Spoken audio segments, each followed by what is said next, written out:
نحمده ونصلي على رسوله الكريم اما بعد فاعوذ بالله من الشيطان الرجيم بسم الله الرحمن الرحيم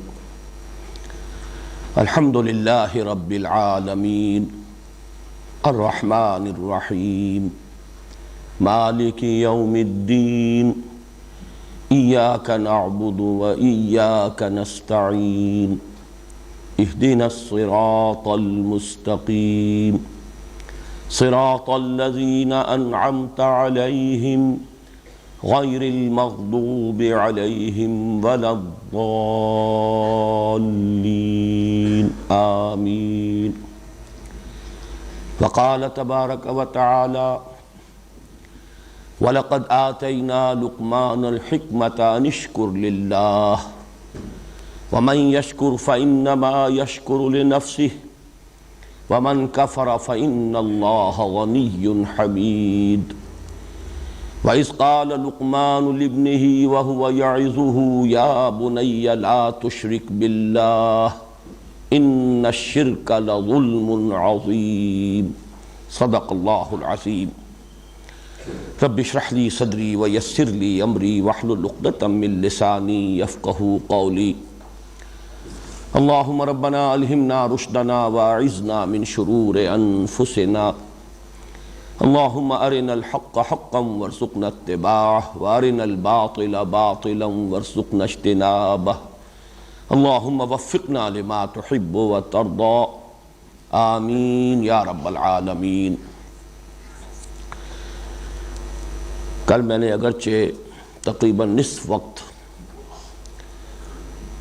اپنی ایک ذاتی وضاحت اور اس درس قرآن کے سلسلے میں اپنی حیثیت کے تعین کے لیے صرف کیا تھا،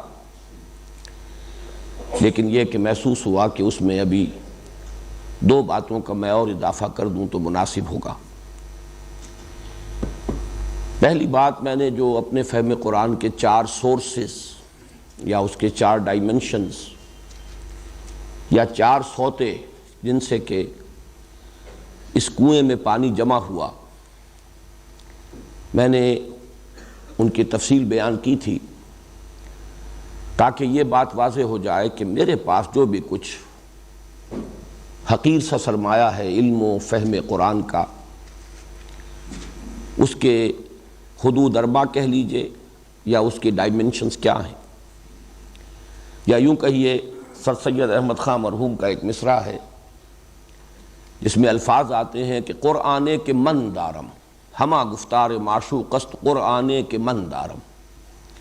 وہ قرآن جو میرے پاس ہے وہ سب کا سب میرے محبوب کا کلام ہے.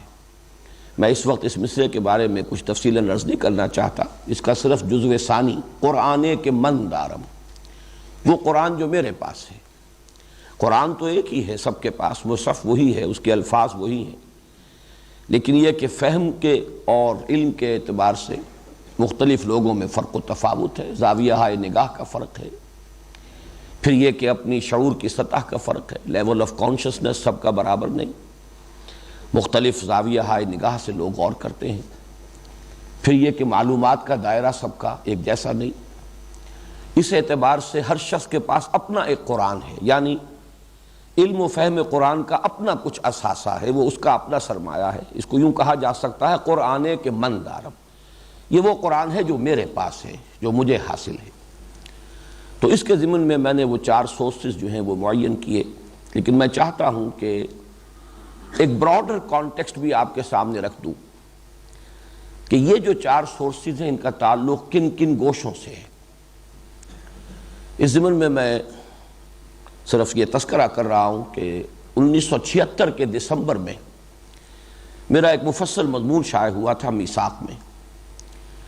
اس مضمون میں نے پچھلی صدی کے آخری دہائی سے لے کر اور یہ جو 20ویں صدی عیسوی ہے اس کے تقریباً وسط تک جو کام قرآن حکیم کے تراجم اور تفاسیر کے ضمن میں بر عظیم پاک و ہند میں ہوا، اس کا ایک جائزہ پیش کیا تھا. یہ میں عرض کر دوں کہ اس عرصے میں تراجم قرآن اور تفاسیر قرآن پر جتنا کام بر عظیم پاک و ہند میں ہوا ہے دنیا کے کسی اور خطے میں نہیں ہوا.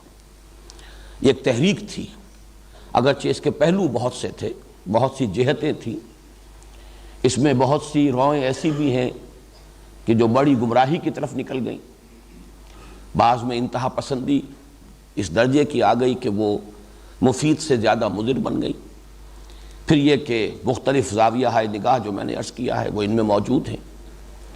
تو یہ جو ایک ہمارے ہاں تراجم اور تفاسیر قرآن کا کام ہوا ہے اس کا جائزہ تھا، اور یہ بہت پسند آیا تھا مولانا محمد یوسف بن نوری رحمۃ اللہ علیہ کو، انہوں نے ایک ملاقات میں اس کا تذکرہ بھی کیا۔ پھر اسی موضوع پر ایک کتاب انہوں نے عربی میں تصنیف کی تھی، وہ ہدیۃً مجھے عطا کی۔ اس سے بھی زیادہ اہم بات اس مضمون کے بارے میں یہ ہے کہ مولانا محمد زکریا شیخ الحدیث رحمہ اللہ، ان کے بارے میں عبد الملک جامعی، اب ان کا بھی انتقال ہو چکا ہے، مدینہ منورہ میں وہ قیام پاکستان کے فوراً بعد وہاں منتقل ہو گئے تھے اور وہیں ان کا انتقال ہوا ہے ابھی چند ماہ قبل۔ انہوں نے مجھے خط لکھا کہ یہ مضمون جو ہے اس کا تذکرہ ہوا مولانا زکریا رحمہ اللہ کے مجلس میں، اور انہوں نے مولانا علی میاں سے سوال کیا کہ آپ نے وہ مضمون پڑھا ہے؟ مولانا علی میاں نے فرمایا کہ نہیں، میری نگاہ سے تو نہیں گزرا۔ تو حضرت شیخ الحدیث نے کہا کہ لے جاؤ یہ پرچہ میثاق کا اور یہ مضمون پڑھو، اور پھر پرچہ مجھے واپس ضرور کر دینا۔ بہرحال یہ میں نے دو شہادتیں اس لیے پیش کی ہیں کہ آپ کے ذہن میں آئے کہ وہ مضمون جو ہے اللہ کے فضل و کرم سے بہت جامع ہو گیا تھا۔ اس میں نے یہ تراجم و تفاسیر قرآن کا جو بھی اثاثہ تیار ہوا ہے، 19ویں صدی عیسوی کی آخری دہائی سے شروع ہو کر اور 20ویں صدی عیسوی کے وسط سے بھی کچھ بعد تک، ان کو 3 حصوں میں تقسیم کیا۔ اس کو ذہن میں رکھیے، ایک کو میں کہہ رہا ہوں اس وقت ایکسٹریم لیفٹ، ایک کو ایکسٹریم رائٹ، اور تیسرا ہے درمیانی راہیں۔ ایکسٹریم لیفٹ میں آخری ایکسٹریم پر میں شمار کر رہا ہوں غلام احمد قادیانی اور مولوی محمد علی لاہوری، انہوں نے بھی تراجم کا کام کیا، اور محمد علی لاہوری کی تفسیر تو انگریزی کی بھی بہت مشہور ہوئی اور بہت مقبول ہوئی اس زمانے میں، اور اردو میں بھی بیان القرآن کے نام سے تفسیر ہے۔ لیکن اس کے بارے میں نوٹ کر لیجئے کہ یہ سائنٹیفک ریشنلزم کی ساری گمراہیوں کے ساتھ ایک سوڈو اسپریچولزم، ایک روحانیت ہے، اگرچہ میں اسے سوڈو قرار دے رہا ہوں، حقیقی نہیں، مصنوعی۔ یہ ان دو الفاظ کو جمع کر لیجئے تو وہ یہ قادیانیوں کا سلسلہ ہے تفاسیر کا۔ اس سے ذرا پھر آئیں گے درمیان کی طرف تو سر سید احمد خان مرحوم، اور پھر ان کے تابعین میں سے اور متبعین میں سے اور مقلدین میں سے علامہ مشرقی اور غلام احمد پرویز، ان کی بھی جو انتہا ہے وہی سائنٹیفک ریشنلزم، وہ اپنی پوری شدت کے ساتھ اس میں موجود ہے، اور بڑی بڑی گمراہیاں ان میں موجود ہیں۔ یہ تو ہے وہ ایکسٹریم لیفٹ۔ ایکسٹریم رائٹ پر ہمارے علماء جو قدیم مزاج رکھنے والے، سلف سے جڑے رہنے والے، جنہیں ہم کہیں گے قدیم نظام تعلیم سے جن لوگوں نے فیض اٹھایا، یہ ہمارے ہاں یہ پھر 3 حصوں میں منقسم ہیں، اہل حدیث، بریلوی اور دیوبندی۔ ان میں سے ایک شاخ سے مجھے بہت زیادہ مناسبت قائم ہوئی، اور وہ مولانا محمود حسن دیوبندی رحمہ اللہ، ان کا ترجمہ اور پھر ان کے جو حواشی ہیں میں تذکرہ کر چکا ہوں کل تفصیل سے، جو مولانا شبیر احمد عثمانی نے مکمل کیے۔ یہ ایکسٹریم رائٹ۔ درمیان میں 3 شاخیں ہیں، اس میں اب left to the centre, left کی طرف سے آئیں گے تو وہ انتہائی گمراہی والا حصہ نکال دیجئے، سر سید احمد خان مرحوم اور اس سے بھی آگے قادیانیوں کا کام۔ لیکن یہ کہ درمیانی راہوں میں لیفٹ ٹو دی سینٹر، اس لیے کہ اس میں بہرحال سائنس کے ساتھ ایک اعتناء ہے، کچھ نہ کچھ جدید ریشنلزم بھی ہے، لیکن میرے نزدیک اس میں گمراہی کا یا مغالطے کا عنصر بہت کم ہے ضرور۔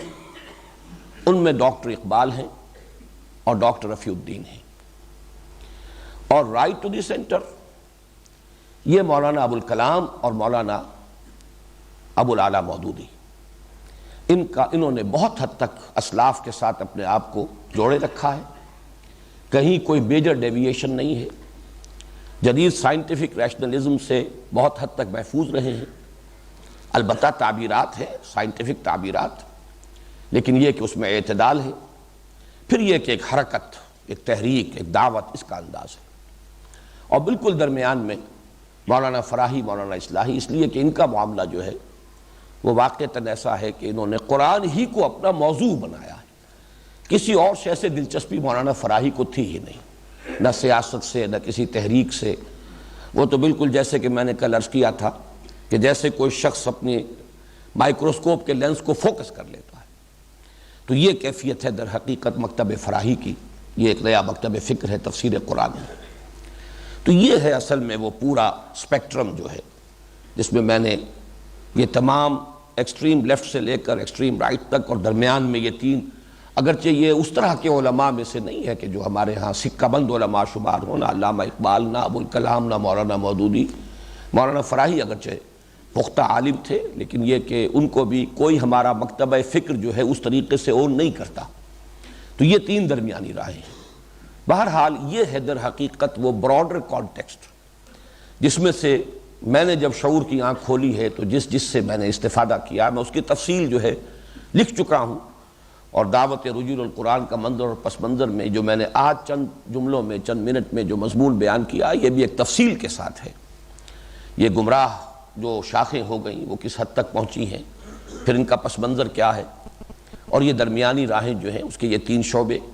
بہرحال درمیانی جو تین ہیں ان میں سے تینوں سے مجھے اللہ کے فضل و کرم سے استفادہ ہوا ہے، اور یہ کہ جو ہمارا جو قدیم علماء ہے، راسخ العقیدہ علماء، سلف کے ساتھ جڑے ہوئے علماء، ان میں سے مولانا شیخ الہند اور علامہ شبیر احمد عثمانی، تو یہ میرے اس فکر قرآنی کے چار سوتے ہیں، اور ان سے وہ قرآن وجود میں آیا ہے جو میرے پاس ہے۔ میں اس کی وضاحت کر چکا ہوں، قرآن کے من دارم۔ دوسری بات جو میں نے عرض کی تھی کل کہ ان فضلہ کان علیک کبیرہ، اس کا جو بھی ایک ادنا سا عکس ہے میں محسوس کرتا ہوں اور اللہ کا شکر ادا کرتا ہوں۔ اس کا پہلا منظر تو یہی کہ اللہ تعالیٰ نے ایسے حالات پیدا کر دیے کہ ان مختلف جو شاخیں ہیں فکر قرآنی کی، ان سے ایک ربط قائم ہوا۔ یہ مواقع اللہ ہی عطا کرتا ہے، این سعادت بزور بازو نیست، تانا بخشت خدائے بخشندہ۔ پھر یہ کہ اس سے اخذ کی صلاحیت، پھر اس میں استقامت، یہ چیزیں بھی اللہ کی عطا کردہ ہوتی ہیں۔ اس پر میں نے اضافہ کیا تھا، اللہ تعالیٰ نے ذہن منطقی عطا فرمایا اور مزاج فلسفیانہ، ذوق فلسفیانہ۔ اس پر ایک چیز کا اضافہ کر رہا ہوں، اگرچہ وہ اشارتاً تو بات ہوئی تھی، لیکن میں چاہتا ہوں کہ اہتمام کے ساتھ اس کا تذکرہ کروں۔ اس کا ایک خاص تعلق ہے ہماری قرآن اکیڈمی اور یہ قرآن کالج کے پروگرام سے، کہ تعلیم میری ہوئی سائنس کی۔ اب یہ بھی اللہ تعالیٰ کی طرف سے تھا، میں آپ سے صحیح عرض کر رہا ہوں، it was none of my choice. جب میٹرک کا رزلٹ آیا ہے اور میرے 718 نمبر 850 میں سے، یہ 12 جولائی 1947 کو لاہور ہی میں ہم نے اپنا رزلٹ سنا تھا، میں نے آ کر، میرے بڑے بھائی اظہار احمد صاحب ساتھ تھے۔ اب اس کے بعد سوال پیدا ہوا کہ پھر اب کون سی لائن جو ہے اختیار کرنی چاہیے۔ میرا کوئی چوائس نہیں تھا، بھائی جان نہیں طے کیا۔ چنانچہ جب گورنمنٹ کالج میں ہم پہنچے ہیں اور فارم لیا داخلے کا، تو انہوں نے میڈیکل، پری میڈیکل جو میڈیکل گروپ کہلاتا تھا ایف ایس سی کا، وہ انہوں نے خود بھر دیا۔ غالباً ان کا خیال یہ ہوگا کہ انہوں نے انجینئرنگ کر لی ہے، تو چلیے خاندان میں ایک کھوٹا جو ہے وہ انجینئرنگ میں اگر گڑ گیا ہے تو پھر ایک جو ہے ڈاکٹری کا کھوٹا جم جائے۔ بہرحال اس میں میرا کوئی چوائس نہیں۔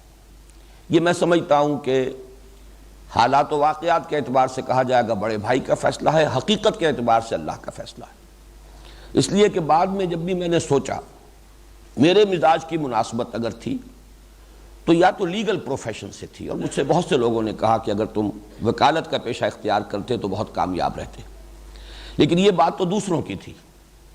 میرا اپنا ہمیشہ یہ خیال رہا ہے کہ میں تدریس اور تعلیم کے پیشے سے وابستہ ہوتا تو شاید سب سے زیادہ مناسبت میرے مزاج کو اسی سے ہے، اور مجھے اس سے خوشی بھی ہے، اس لیے کہ نبی اکرم صلی اللہ علیہ وسلم نے فرمایا ہے انما بعثت معلما، میں تو معلم بنا کر بھیجا گیا ہوں۔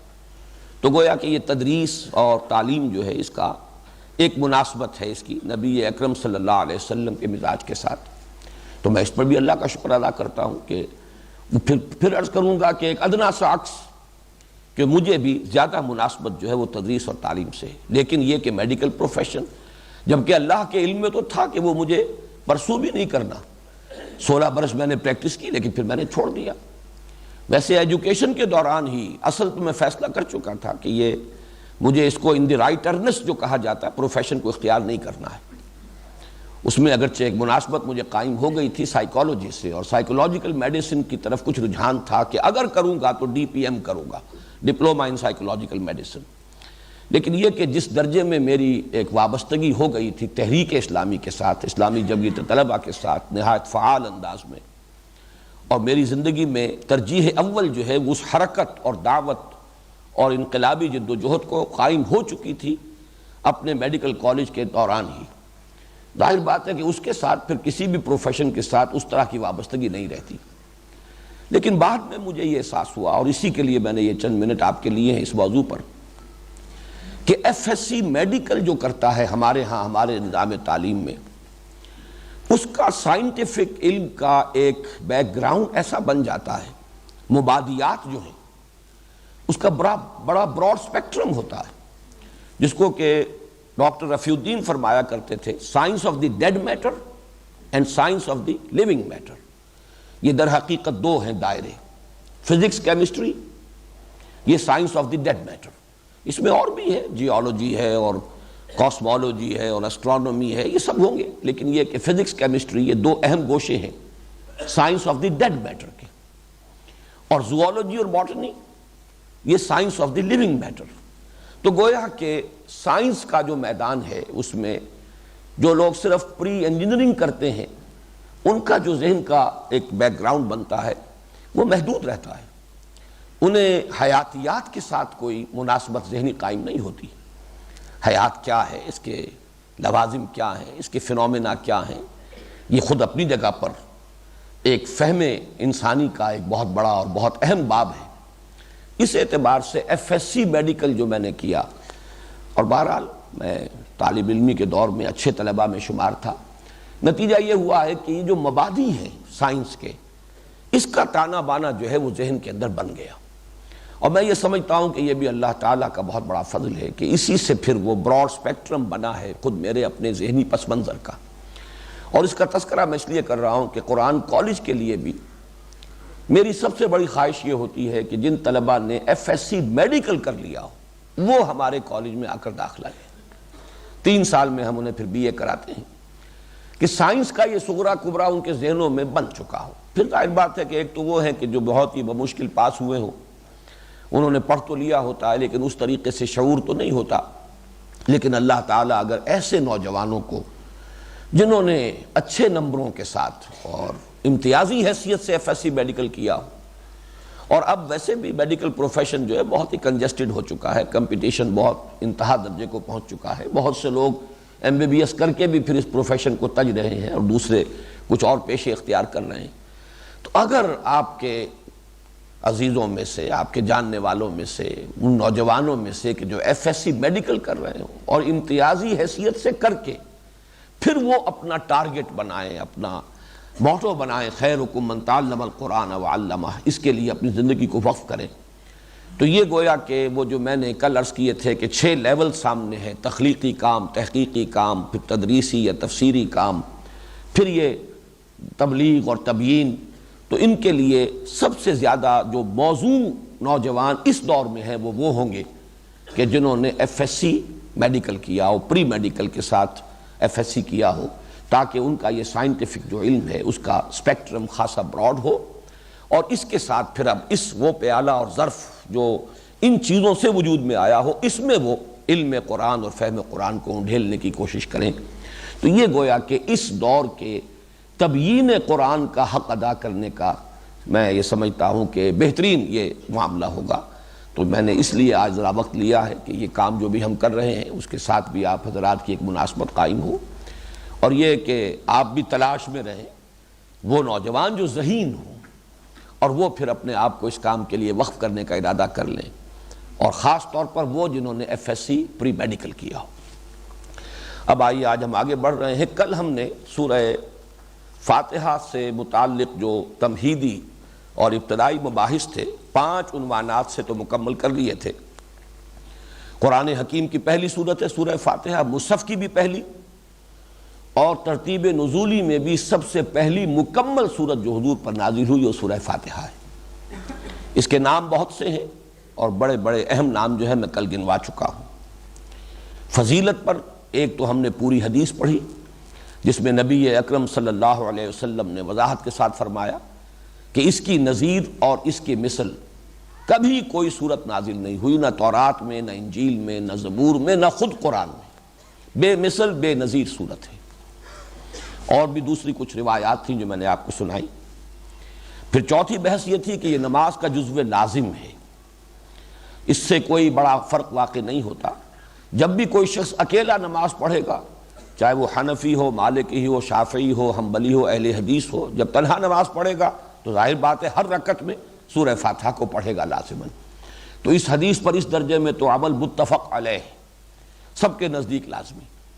البتہ یہ ہے کہ اختلاف ہو جاتا ہے جب جماعت کی شکل میں پڑھا جا رہا ہو نماز کو، تو آیا امام کی قرات جو ہے کفایت کر جائے گی مقتدی کے لیے یا مقتدیوں کو بھی پڑھنا ہے؟ میرے نزدیک چونکہ بعد کے سوال جواب کے سیشن میں کچھ اس پر رد و قضا ہوئی تھی، میں چاہتا ہوں کہ مزید واضح کر دوں، اس کی قطعاً کوئی اہمیت نہیں۔ اور ہمارے جو یہ ائمہ ہیں جنہوں نے غور و فکر کیا، استنباط کیا ہے، قرآن سے کیا ہے، احادیث نبویہ سے کیا ہے، پھر احادیث میں ترجیح دینی ہوتی ہے کون سی حدیث زیادہ قوی ہے، کون سی راجح ہے، کون سی مرجوح ہے، کون سی ضعیف ہے اور کون سی قوی تر ہے وغیرہ۔ بہرحال یہ جو 3 مسلک ہیں جن میں معتدل مسلک وہ ہے جس پر خود میرا عمل ہے، اور وہ امام مالک رحمہ اللہ کا ہے کہ جب امام جہری رکعت پڑھ رہا ہے اور سورہ فاتحہ بلند آواز سے پڑھتا ہے تو مقتدیوں کو چاہیے کہ سنیں، خاموش رہیں، گویا کہ قرآن مجید کے اس حکم پر عمل کریں، فَإِذَا قُرِئَ الْقُرْآنُ فَاسْتَمِعُوا لَهُ وَأَنصِتُوا۔ جب سری رکعت ہے وہ بھی خاموشی سے پڑھ رہا ہے تو مقتدیوں کو بھی چاہیے کہ وہ پڑھ لیں۔ یہ درمیانی بات ہے۔ ایک انتہائی مسلک جو ہے وہ احناف کا ہے کہ کسی بھی حالت میں مقتدی کو سورہ فاتحہ نہیں پڑھنی، اور دوسرا انتہائی مسلک شوافع کا ہے، ہر حال میں چاہے سری ہو اور چاہے جہری ہو ان میں ہر حال میں مقتدی کو بھی پڑھنا ہے۔ اس کے بعد 5ویں بحث تھی کہ یہ نماز کا صرف جزو لازم ہی نہیں، اصل نماز ہے، اور اس کے لیے یہ حدیث مبارک، حدیث قدسی، کہ اللہ تعالیٰ نے خود اس سورہ فاتحہ ہی کو الصلاۃ قرار دیا ہے۔ قسمت الصلاۃ بینی و بین عبدی نصفین فنصفھا لی و نصفھا لعبدی۔ میں نے اس نماز کو اپنے اور اپنے بندے کے مابین 2 حصوں میں تقسیم کر لیا ہے، تو اس کا آدھا میرے لیے ہے اور آدھا میرے بندے کے لیے ہے۔ وَلِعَبْدِي مَا سَأَلَ، اور میرے بندے کے لیے ہے جو اس نے مانگا، جو درخواست اس نے کی ہے وہ میں نے منظور کی۔ اس کی مزید شرح بھی ہے، اس کی آپ کو ایک کاپی آج ہدیۃً مل جائے گی، اور یہ ایک تحفہ ہوگا ہماری طرف سے، اس کو سامنے رکھیے، اس حدیث کو یاد کیجئے۔ پھر اس کی جو تاثیر ہے سورہ فاتحہ کی، کہ واقعتاً اگر قلب کی گہرائی سے یہ الفاظ نکل رہے ہوں، اور قلب کے ساتھ ہی نوٹ کیجئے شعور کی گہرائی۔ انسان میں یہ 2 فیکلٹیز ہیں جو ٹاپ پر ہیں، ہیڈ اینڈ ہارٹ، قلب اور عقل، دل و دماغ، ان دونوں کی ہم آہنگی کے ساتھ اور دونوں کی گہرائیوں سے جب یہ اس سورہ مبارکہ کے الفاظ کسی نمازی کے زبان سے ادا ہوں تو تاثیر کا یہ عالم ہے کہ افلاک سے آتا ہے نالوں کا جواب آخر، کرتے ہیں خطاب آخر، اٹھتے ہیں حجاب آخر۔ اللہ تعالیٰ ایک ایک لفظ کے ساتھ گویا کہ جواب دیتے ہیں۔ اذا قال العبد، جب بندہ یہ کہتا ہے الحمدللہ رب العالمین، قال اللہ تعالیٰ، اللہ تعالیٰ فرماتا ہے حمدنی عبدی، میرے بندے نے میری حمد کی، میری تعریف کی۔ وَإِذَا قَالَ الْعَبْدُ الرحمن الرحیم، یقول اللہ تعالیٰ اثنى علی عبدی، میرے بندے نے میری ثنا کی۔ جب بندہ کہتا ہے مالک یوم الدین، اللہ تعالیٰ فرماتا ہے مجدنی عبدی، میرے بندے نے میری تمجید کی، میری بزرگی بیان کی۔ جب بندہ کہتا ہے ایاک نعبد و ایاک نستعین، اللہ فرماتا ہے ھذا ما بینی و بین عبدی، یہ ہے میرے اور میرے بندے کے مابین۔ میں نے کل لفظ استعمال کیا تھا، یہاں مصافحہ ہو رہا ہے، یہاں معاہدہ ہو رہا ہے، یہاں مبایعت ہے، بیعت ہو رہی ہے اللہ کے ساتھ۔ ایاک نعبد و ایاک نستعین، یہ میثاق ہے، یہ عہد ہے، قول و قرار ہے، معاہدہ ہے۔ تو ھذا ما بینی و بین عبدی، لیکن چونکہ اس میں استعانت بھی ہے، مدد چاہتے ہیں، وَلِعَبْدِي مَا سَأَلَ، اور میرے بندے نے جو مانگا میں نے دیا، میری اعانت اس کو حاصل رہے گی۔ اور جب بندہ کہتا ہے اہدنا الصراط المستقیم صراط الذین انعمت علیہم غیر المغضوب علیہم ولا الضالین، قال اللہ تعالی، اللہ فرماتا ہے ھذا لعبدی، یہ کل کی کل یہ 3 آیات میرے بندے کے لیے ہیں۔ وَلِعَبْدِي مَا سَأَلَ، ہدایت اس کی ضرورت ہے، اس نے درخواست کی ہے، منعم علیہم میں شامل ہونے کی اس کی خواہش ہے، مغضوب علیہم سے بچنے کا اس کا ارادہ ہے، ضالین کے زمرے میں وہ شامل نہیں ہونا چاہتا۔ یہ سب میرے بندے کی احتیاج ہے، اور میں نے دیا اپنے بندے کو جو اس نے مجھ سے مانگا، گرانٹڈ، یہ اللہ کی طرف سے عطا ہو گیا۔ وَلِعَبْدِي مَا سَأَلَ، تو یہ روایت ہے مسلم شریف کی، اور حضرت ابو ہریرہ اس کے راوی ہیں۔ اب ہے آج کا ہمارا موضوع، چھٹا عنوان ہے، اور یہ اس کے بنیادی مباحث میں سے آخری لیکن اہم ترین موضوع ہے۔ اس سورہ مبارکہ کا جو اصل مضمون ہے وہ کیا ہے، اور اس کے لیے اصل میں ذہن میں یہ رکھیے کہ یہ معین کیا جائے کہ یہ کس لیول پر بات کر رہی ہے، اور قرآن حکیم کا اصل مخاطب کون ہے۔ ویسے تو ہم کہیں گے یہ ھدی للناس، تمام انسانوں کے لیے ہدایت اور رہنمائی بن کر آئی ہے یہ قرآن مجید، یہ کتاب اللہ کی، لیکن یہ ہے کہ ہر کتاب اپنا ایک معین کرتی ہے کہ اصل اس کا ہدف کون ہے، اصل مخاطب کون ہے، اصل گفتگو کس سے ہو رہی ہے۔ اصل میں اسی کو جب ہم معین کریں گے تو یہ بات سامنے آئے گی کہ حکمت قرآنی کی اساس کیا ہے، قرآن مجید کی حکمت کا نقطہ آغاز کیا ہے، اور اسی سے یہ بات جو ہے واضح ہوگی جو کل ہم نے ناموں کے ضمن میں یہ بات سمجھی اور معلوم کی کہ اسے اساس القرآن بھی کہا گیا، ام القرآن بھی کہا گیا، قرآن کی جڑ ہے، قرآن کی بنیاد ہے، قرآن کی اساس ہے۔ کس معنی میں، کس اعتبار سے؟ تو اس کا تعین ہوگا، اور اس بات کی نشاندہی ہوگی اس سے کہ ہم معین کریں کہ قرآن کا اصل مخاطب کون ہے۔ باقی لوگ طبعاً مخاطب ہو جائیں گے، اصلاً مخاطب، طبعاً مخاطب، یہ 2 الفاظ ذہن میں رکھ لیجئے۔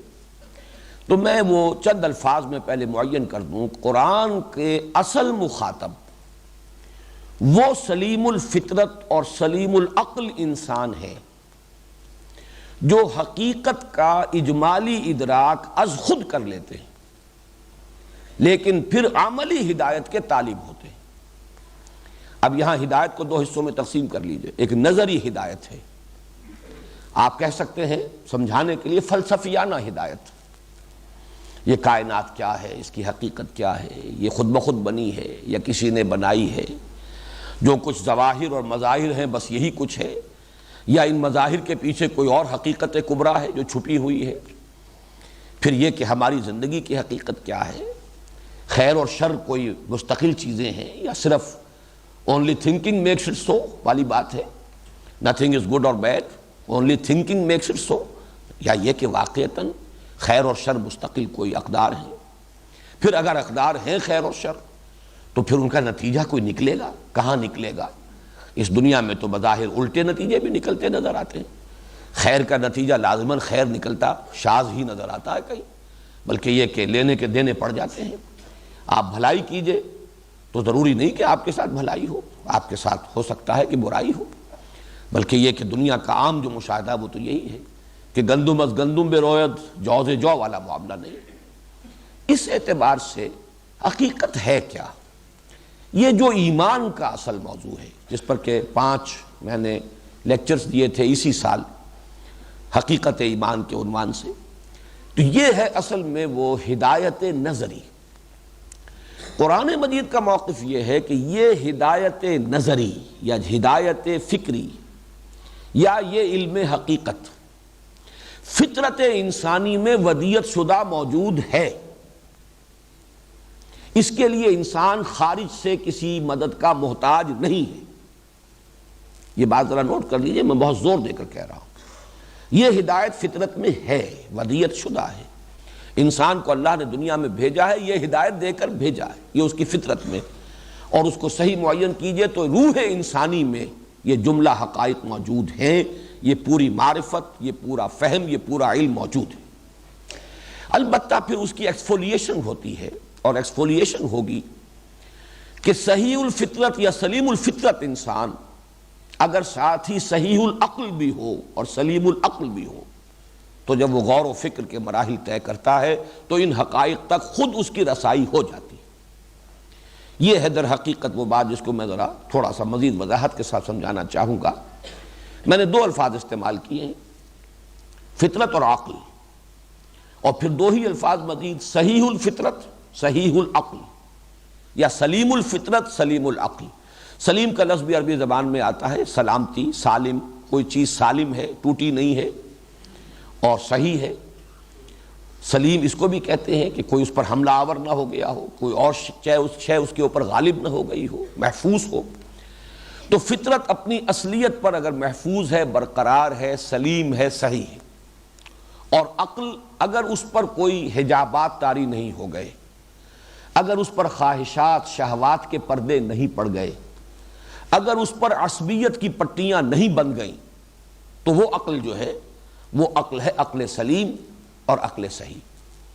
ان دونوں کے امتزاج سے، اور اس کے لیے نوٹ کر لیجئے، فطرت کے لیے قرآن مجید میں الفاظ آئے ہیں، سورہ روم کی آیت نمبر 30 ہے، فطرت اللہ التی فطر الناس علیہا۔ اس کو فطرت اللہ کہا گیا، اللہ کی فطرت، اسی پر اللہ نے انسانوں کو بنایا ہے۔ اور انسانوں کو بنانے سے مراد کیا ہے؟ ارواح انسانیہ جو ہے در حقیقت وہ فطرت اللہ سے متعلق ہے۔ یہ اجساد جو ہیں یہ حیوانات کے عالم میں سے ہیں، اور ان کے تقاضے تو وہی ہیں جو حیوانات کے ہیں، وہی حیوانی جبلتیں ہیں، وہی حیوانی داعیات ہیں، وہی اینیمل انسٹنکٹس ہیں۔ لیکن ارواح انسانیہ جو ہیں ان کا تعلق اس عالم سفلی سے، عالم خاکی سے نہیں ہے، بلکہ اس عالم علوی سے ہے، اور وہ ہے اصل میں روح۔ یسألونک عن الروح قل الروح من امر ربی، اور وہ ہے فطرت اللہ۔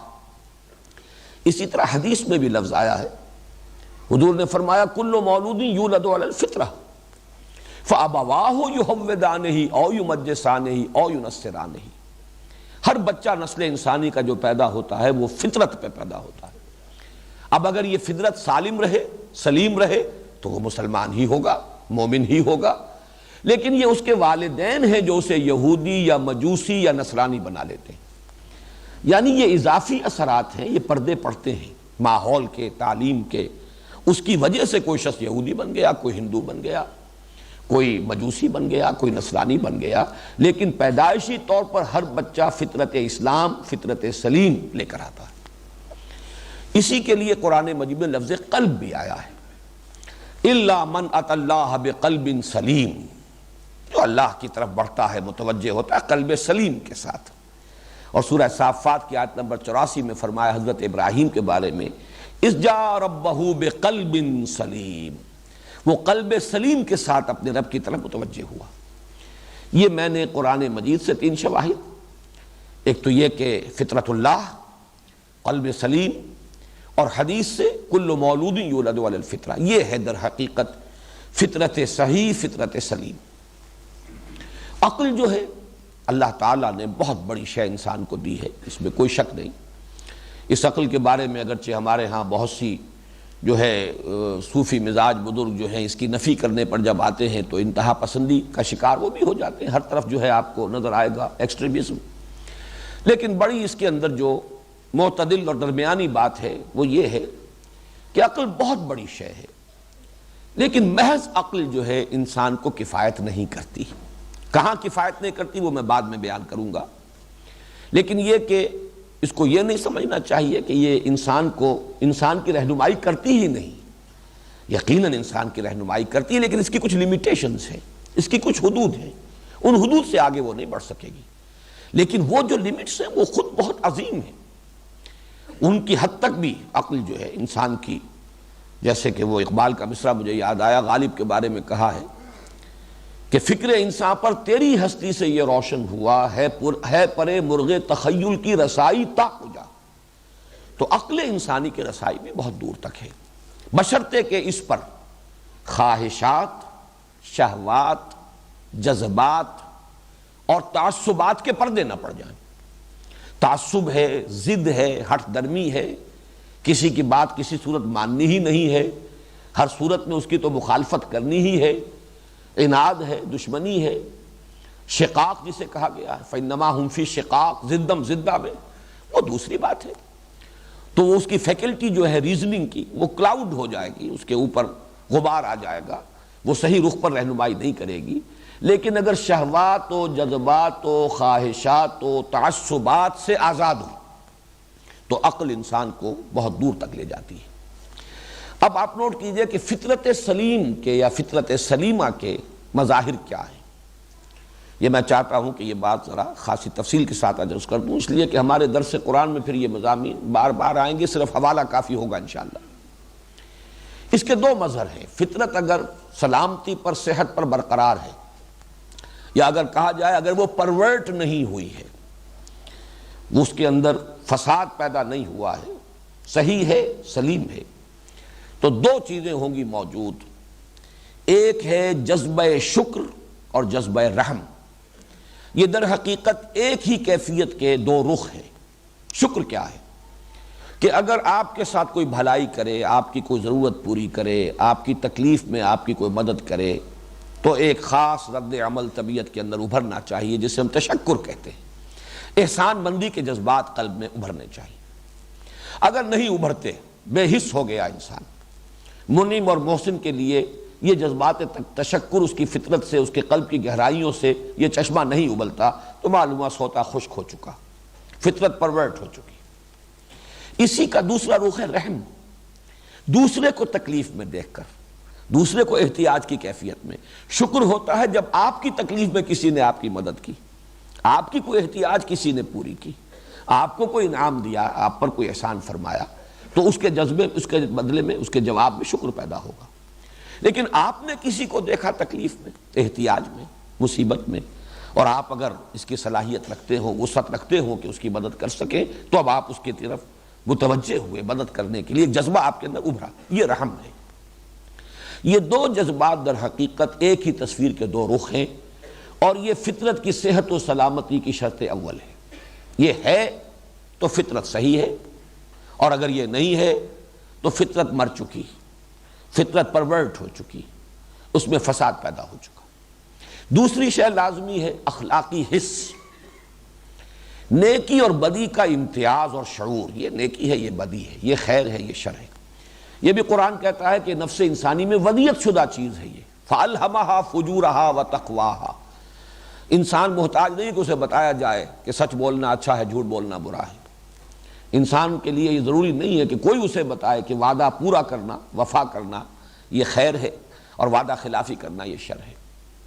انسان کو بتانے کی ضرورت نہیں ہے، انسان جانتا ہے۔ والدین کے ساتھ حسن سلوک یہ خیر ہے، اور اگر ان کے ساتھ انسان اس کے برعکس روش اختیار کرتا ہے، بدسلوکی کرتا ہے، بے ادبی کرتا ہے، تو یہ شر ہے۔ یہ چیزیں انگرینڈ ہیں ہیومن نیچر میں، ودیت شدہ ہیں۔ تو خیر و شر کا امتیاز اور شعور، اور اس پر اضافہ کیجئے خیر کی طرف، نیکی کی طرف رغبت، اور شر سے اور بدی سے کچھ نفرت۔ چاہے کوئی دوسرے عوامل انسان پر اتنے اثر انداز ہو جائیں کہ آدمی کوئی برا کام کر رہا ہے، کچھ ریشنلائز کر رہا ہے، کچھ اپنے لیے بہانے اس نے تراش لیے ہیں، کچھ مجبوری کا اس کے پاس کوئی عذر ہے، کر رہا ہے، لیکن اس کی فطرت پھر بھی ابا کر رہی ہو، اندر سے اسے اس کا ضمیر جو ہے وہ ملامت کر رہا ہو، تو معلوم ہوگا کہ فطرت صحیح ہے، سلیم ہے۔ یہ دو ہیں مظاہر فطرت کے صحیح ہونے کے، اور ایسے ہی لوگوں کے لیے لفظ ہے المتقین۔ اب میں آپ کو صرف اشارہ کر کے گزر جاؤں گا، در حقیقت بہت اہم عقدہ ہے جو حل ہو گیا ہے، جو سورہ بقرہ کے شروع میں آئے گی آیت ھدی للمتقین۔ یہ قرآن در حقیقت اصل میں انہیں خطاب کرتا ہے، ایسے لوگوں سے اس کی گفتگو ہے، ایسے لوگوں کے لیے یہ ہدایت ہے، ایسے لوگوں کو یہ راستہ دکھائے گا جن کی فطرت جو ہے وہ اپنی سلامتی پر برقرار ہے، جن میں جذبہ شکر بھی ہے، جذبہ رحم بھی ہے، جن میں نیکی اور بدی کا کم سے کم امتیاز اور اس کا شعور موجود ہے، نیکی کی طرف ایک رغبت اور بدی سے ایک گونا نفرت موجود ہے۔ یہ المتقین ہے۔ عقل سے کام لینے والے جو میں نے عرض کیا، جن کے عقلوں پر پردے نہ پڑے ہوں، نہ خواہشات کے، نہ شہوات کے، نہ جذبات کے، نہ تعصبات کے، ان کو قرآن کہتا ہے اولو الالباب، ہوش مند لوگ، باشعور لوگ۔ الباب جمع ہے لب کی، اور لب کہتے ہیں کسی شے کا خلاصہ، اس کی اصل حقیقت۔ لب لباب یہ ہم بھی کہتے ہیں، بھائی پوری بحث کا لب لباب یہ ہے، پوری بات کا لب لباب یہ ہے۔ تو انسان حیوان عاقل ہے، عقل اس کی لب ہے، اور یہ اولو الالباب وہ ہیں جو عقل سے کام لیں۔ اسی کو قرآن کہیں کہتا ہے الذین یعقلون، وہ لوگ کہ جو عقل سے کام لیتے ہیں۔ چنانچہ وہ آیات ذہن میں آ گئی ہوں گی، ان فی خلق السماوات والارض واختلاف اللیل والنہار لآیات لقوم یعقلون، وہ لوگ لآیات لأولی الالباب، یہ سورہ آل عمران میں ہے، اور یہ آیت بڑی طویل آئی ہے سورہ بقرہ میں، ان فی خلق السماوات والارض واختلاف اللیل والنہار والفلک التی تجری فی البحر بما ینفع الناس، اور بہت سے مظاہر جو ہیں بظاہر قدرت ان کا ذکر کر کے فرمایا لآیات لقوم یعقلون، تو اولو الالباب اور قوم یعقلون، اور انہی کو الذین یفقہون، وہ لوگ کہ جو تفقہ سے بہرہ ور ہیں، غور کرتے ہیں، سمجھتے ہیں، حقیقت کو جاننا چاہتے ہیں، یہ لوگ ہیں کہ جو سلیم العقل ہیں۔ ان دونوں کا جب امتزاج ہو تو اس کا ایک نتیجہ نکلتا ہے۔ پہلی حقیقت انسان کے سامنے یہ آتی ہے کہ یہ جو کچھ دنیا اور کائنات میرے سامنے پھیلی ہوئی ہے، اس کے بہت سے مظاہر ہیں، اپیئرنس، لیکن اس اپیئرنس کے پردے میں ریئلٹی کچھ اور ہے۔ کوئی وحدت ہے، یہ کثرت نظر آ رہی ہے مظاہر میں، لیکن کوئی وحدت ہے، کوئی حقیقت واحدہ ہے جو اس کثرت میں مستور ہے، چھپی ہوئی۔ جیسے کہ اصغر گونڈوی کا بڑا پیارا شعر ہے کہ ردائے لالہ و گل پردہ ماہو انجم، جہاں جہاں وہ چھپے ہیں عجیب عالم ہے۔ یہ تمام کائنات جو ہے یہ مظاہر ہیں، یہ آیات ہیں، یہ نشانیاں ہیں۔ کوئی اور ہستی ہے، کوئی معشوق ہے اس پردہ زنگاری میں، کوئی اور چھپا ہوا ہے۔ پہلی حقیقت تو یہ ہے کہ جو عقل، صحیح عقل سے جب سلیم الفطرت انسان کام لیتا ہے تو اس پر منکشف ہوتی ہے۔ اسی کے سلسلے میں کنفیوشس کا یہ قول نقل کر لیجئے اور یہ نوٹ کر لیجئے کہ there is nothing more certain, nothing more real than what cannot be seen, and there is nothing more certain than what cannot be heard۔ ان آنکھوں سے دیکھی جانے والی حقیقتوں اور ان کانوں سے سنی جانے والی باتوں سے کہیں زیادہ یقینی چیزیں وہ ہیں اور حقیقی چیزیں وہ ہیں جو نہ ان آنکھوں سے دیکھی جا سکتی ہیں نہ ان کانوں سے سنی جا سکتی ہیں۔ حقیقت جو ہے وہ ہمارے حواس کی سرحدوں سے کہیں دور ہے، کہیں ماوراء ہے۔ پھر یہ کہ جذبہ تشکر انسان کا، اب میری زندگی ہے، میری احتیاجات ہیں، میری ضرورتیں ہیں، یہ بہم پہنچ رہی ہیں، میرے والدین ہیں، میری ماں کی مامتا، میرے والد کی محبت، میرے بھائیوں اور بہنوں کی اخوت، ان کی محبت، پھر میری قوم جو میرے لیے ایک حفاظت کا حصار ہے، میرا قبیلہ ہے، پھر یہ تمام ارض و سما، یہ سورج اور چاند اور یہ ہوائیں اور پانی، میری ضرورت کی چیزیں ان سے بہم پہنچ رہی ہیں۔ لیکن یہ کہ اصل رب کوئی اور ہے جس کے قبضہ قدرت میں یہ سارا کارخانہ قدرت ہے، یہ عقل کی دوسری چھلانگ ہے۔ یقیناً ان چیزوں سے یہ سب کچھ ہو رہا ہے، فصلیں پکتی ہیں سورج سے، ہوائیں چلتی ہیں تو بادل آتے ہیں، بارش برستی ہے، یہ ساری چیزیں ہیں۔ لہذا جو میری ضروریات فراہم ہو رہی ہیں وہ سلسلہ اسباب کا طویل ایک ہے، ایک کڑیوں پر مشتمل ایک سلسلہ ہے۔ لیکن یہ کہ مسبب الاسباب کوئی ایک، اس لیے کہ اس میں جو ہم آہنگی ہے، یہ کوئی بڑا ہی سینٹرلی کنٹرولڈ سسٹم ہے، یہ باہمی توافق اس کے بغیر نہیں ہو سکتا۔ یہ جس طریقے سے تمام عناصر قدرت مل جل کر ان نتائج کو پیدا کر رہے ہیں، موافقت ہے ان کے مابین، تو کوئی ایک ہستی ہے جو ماوراء ہے، ان سب سے بلند، ان سب کے پیچھے، وہ ہے اصل رب۔ اس کو پہچاننا یہ گویا کہ عقل انسانی کی پہلی یافت ہے، یہ ہے توحید۔ میں اس کے بعد تذکرہ کروں گا کہ ایسے لوگوں کے لیے ایک نہایت مکمل مثال جو قرآن نے دی ہے وہ حضرت لقمان کی ہے۔ صحیح ہے، جذبہ تشکر موجود ہے، تو اب منعم کی تلاش یہ عقل کا کام ہے۔ میرا منعم حقیقی ہے کون؟ میری ضروریات کا پورا کرنے والا حقیقت میں کون ہے؟ میری احتیاجات جو پوری ہو رہی ہیں وہ اگرچہ بڑا طویل سلسلہ ہے مادیات کا، لیکن یہ کہ ان سب کی پشت پر کوئی ہے، اور عقل یہ تسلیم کرتی ہے کہ کوئی ایک ہستی ہے، وہ ہے منعم حقیقی، وہ ہے اصل رب۔ اب دوسرا جذبہ نوٹ کیجئے، نیکی اور بدی۔ فطرت کی صحت کا ثبوت کہ نیکی اور بدی کا شعور اور امتیاز برقرار ہو۔ اگر یہ ہے تو اگلا سوال پیدا ہوتا ہے کہ پھر اس کا بدلہ، نیکی کا نتیجہ، بدی کا نتیجہ گندم از گندم بے رویت جو سے جو. عقل یہ چاہتی ہے کہ نیکی کا بدلہ اچھا ہو، بدی کا برا ہو، نیکی پر اجر ملے، بدی پر سزا ملے. مشاہدہ یہ ہے کہ یہاں الٹی گنگا بہہ رہی ہے. دنیا میں تو اس کے برعکس ہے. ایک اصول آدمی اپنا طے کر لے، زندگی اجیرن ہو جائے گی. اس اصول کو اگر آپ نہیں توڑیں گے تو ہر قدم پر مشکلیں ہوں گی. اور کوئی اسکروپلز نہ ہو، کوئی اصول نہ ہو تو آپ کے لیے ہر راستہ کھلا ہے، بائی ہک اور بائی کروک. ادھر سے ادھر سے جدھر سے چاہیے نکل جائیے. سیدھی انگلیوں نکل رہا ہے گھی تو نکال لیجئے، ورنہ ٹیڑھی انگلیاں کر لیجئے.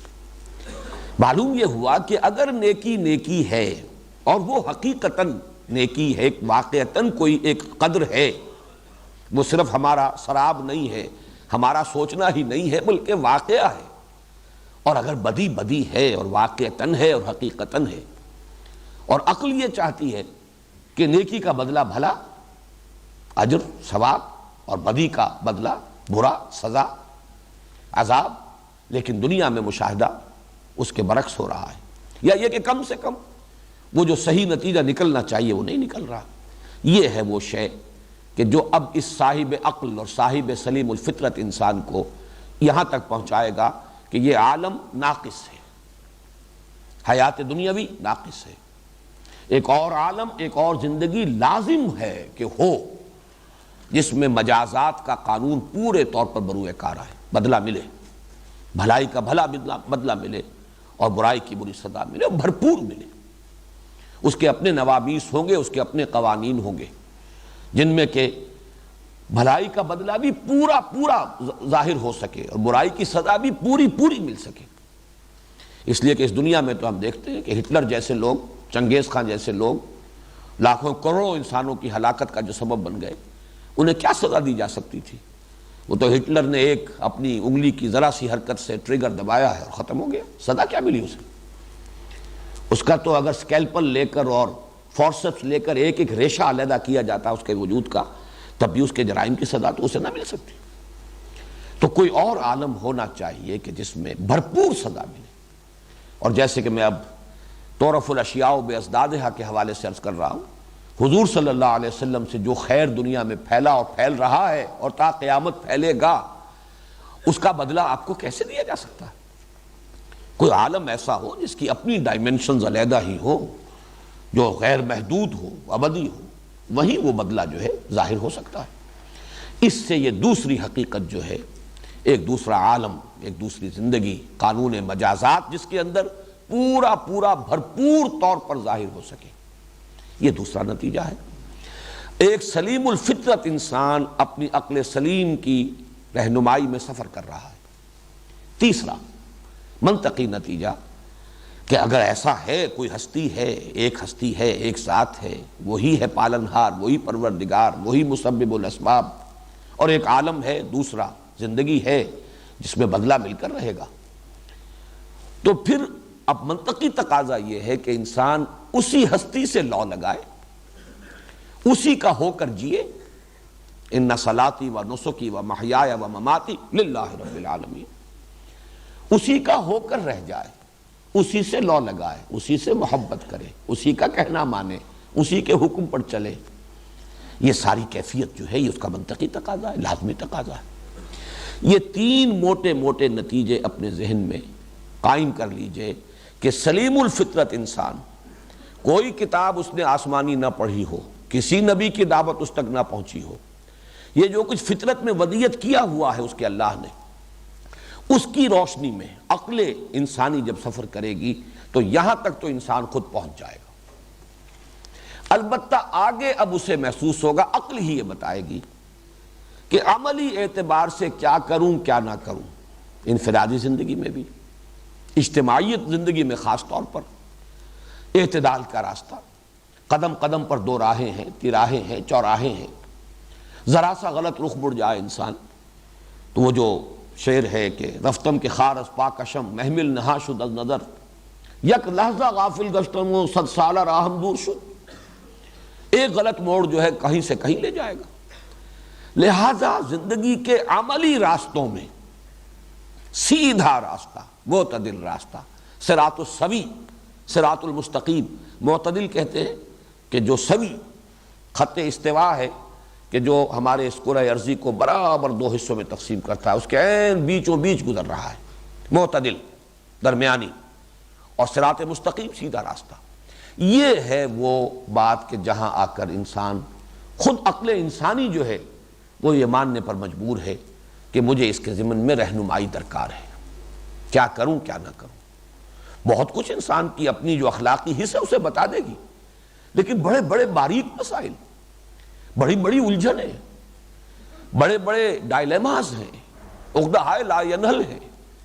عورت اور مرد میں کیا توازن ہو اختیار کا اور حقوق کا، اختیارات اور حقوق کا توازن ذرا بگڑ جائے گا، تمدن خراب ہو جائے گا، فساد ہو جائے گا۔ اسی طریقے سے فرد اور اجتماعیت میں حقوق اور فرائض کا کیا توازن ہو، اگر فرد کی طرف جھک جائے گا انارکی تک جا سکتی ہے بات، اور اگر اجتماعیت کو زیادہ حقوق دے دیے جائیں تو ایک ٹوٹلیٹیرین سوسائٹی، ایک جبر محض کی کیفیت پیدا ہو جائے گی۔ نقطہ عدل کہاں ہے؟ سرمایہ اور محنت، نقطہ عدل کہاں ہو؟ سرمایہ کا طرف ذرا پلڑا جھک جائے تو مزدور پر ظلم ہوتا، اور اگر مزدور کو زیادہ حقوق دے دیے جائیں تو سرمایہ شاہی ہو جاتا ہے، پیچھے ہٹ جاتا ہے، اس لیے کہ پھر اس کے لیے انسینٹیو باقی نہیں رہتا۔ یہ ساری وہ پیچیدگیاں ہیں کہ جو تمدن کے بڑے ہی سمجھیے کہ الجھے ہوئے مسائل ہیں۔ اس میں عملی گزرگاہیں، یہ لفظ آ رہا ہے زبان پر، زندگی کی عملی گزرگاہوں میں صراط مستقیم اور صراط السوی، یہ ہے احتیاج انسان کی۔ اور یہاں گویا کہ سورہ فاتحہ نے یہ کیفیت برقرار رکھی ہے کہ اس کا نصف اول ترجمانی کر رہا ہے فطرت صحیحہ اور عقل سلیم کی۔ یہی وجہ ہے کہ یہاں لفظ قل نہیں آیا۔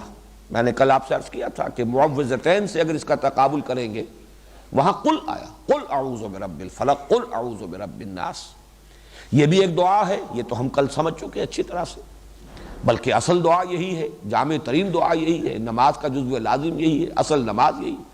لیکن اللہ نے یہ نہیں فرمایا قل الحمدللہ رب العالمین، قل الحمدللہ رب العالمین، اگرچہ یہ اسلوب بھی موجود ہے۔ سورہ کہف شروع ہوئی ہے الحمدللہ الذی، اور ویسے سورہ بنی اسرائیل ختم ہوئی ہے قل الحمدللہ الذی لم یتخذ ولدا ولم یکن لہ شریک فی الملک ولم یکن لہ ولی من الذل وکبرہ تکبیرا، یہ سب کچھ ہے۔ لیکن یہاں تو الحمدللہ رب العالمین الرحمن الرحیم، گویا کہ ایک سلیم الفطرت صحیح العقل انسان کہے گا، خود کہے گا، یہ اس کی اپنی باطنی کیفیت ہے، یہ اس کے اپنے خیالات ہیں، چاہے وہ ان کو الفاظ کا جامہ پہنانے پر قادر نہ ہو۔ آپ بسا اوقات محسوس کرتے ہیں کہ میں کچھ اظہار معافی ضمیر نہیں کر پا رہا، میں اپنے آپ کو صحیح طور پہ ایکسپریس نہیں کر پا رہا، یہ آپ کا احساس ہوتا ہے۔ یہی آگے چل کر ہم پڑھیں گے کہ حضرت آدم علیہ السلام سے جو خطا ہو گئی، جو شجر ممنوع تھا اس کا پھل کھا لیا، تو قلب میں وہ کیفیت تو پیدا ہو گئی استغفار اور توبہ کے لیے، وہ جو کیفیت مطلوب ہے پیدا ہو گئی، لیکن الفاظ یہ اللہ نے عطا کیے، فَتَلَقَّى آدَمُ مِن رَبِّهِ كَلِمَاتٍ فَتَابَ عَلَيْهِ، اس لیے کہ اس کیفیت کو، وہ جو علامہ اقبال نے کہا، جس پر کہ داغ دہلوی نے بہت بڑی شاباش دی تھی علامہ کو، ان کی بالکل نو عمری کا شعر ہے کہ موتی سمجھ کے شان کریمی نے چن لیے، قطرے جو تھے میرے عرق انفعال کے۔ پشیمانی ہوتی ہے، شرمندگی ہوتی ہے، پیشانی جو ہے، اس پشیمانی سے پیشانی جو ہے ارقالود ہو جاتی ہے، کچھ قطرے ظاہر ہو جاتے ہیں۔ اللہ کو یہ پشیمانی اپنے بندے کی اتنی پسند ہے، اتنی محبوب ہے کہ موتی سمجھ کے شان کریمی نے چن لیے، قطرے جو تھے میرے عرق انفعال کے۔ تو یہ کیفیت پیدا ہو گئی، لیکن الفاظ کہاں سے لاؤں کہ جن میں پروردگار میں تیرے سامنے استغفار کر سکوں، اپنی خطا کا اقرار کر سکوں، اپنی غلطی کو تسلیم کروں، تجھ سے عفو و درگزر کی درخواست کروں۔ فَتَلَقَّى آدَمُ مِن رَبِّهِ كَلِمَاتٍ فَتَابَ عَلَيْهِ۔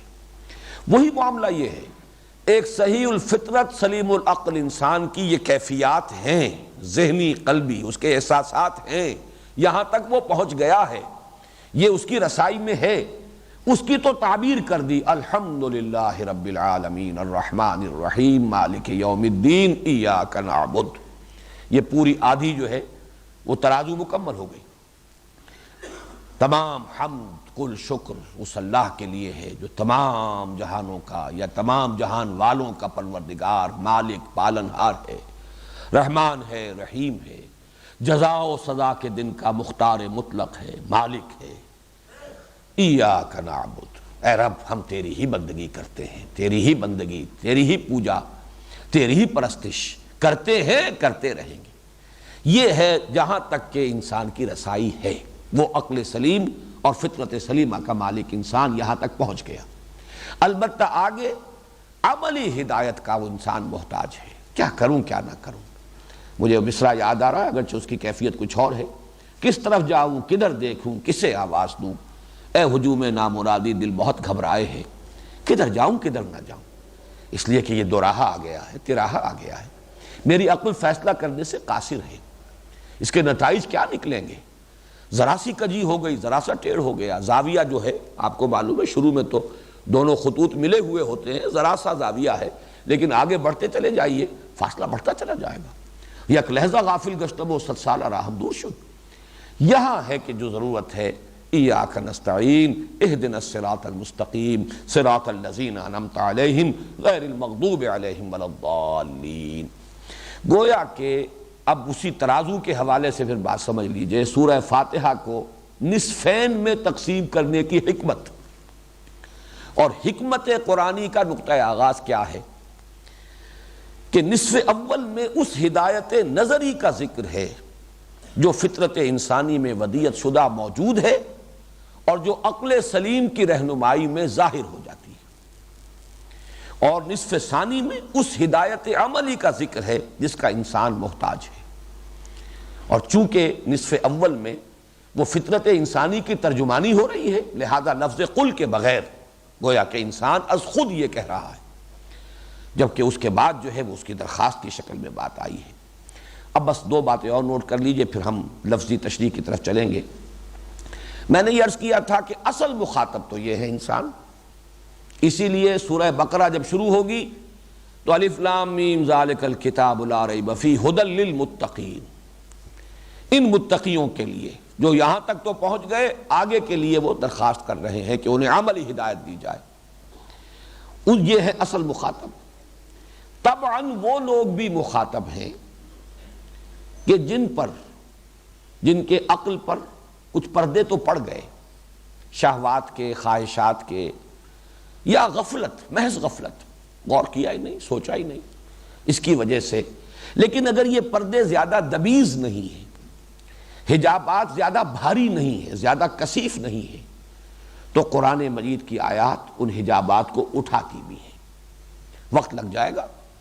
ابو بکر صدیق یہ تو مثال ہے، جیسے کہ قرآن مجید میں حضرت لقمان کی مثال آئی، وہ نہ خود نبی تھے نہ کسی کی نبی کی امت میں سے تھے، اپنے غور و فکر وَلَقَدْ آتَيْنَا لُقْمَانَ الْحِكْمَةَ أَنِ اشْكُرْ لِلَّهِ، ہم نے لقمان کو حکمت عطا فرمائی کہ کر شکر اللہ کا۔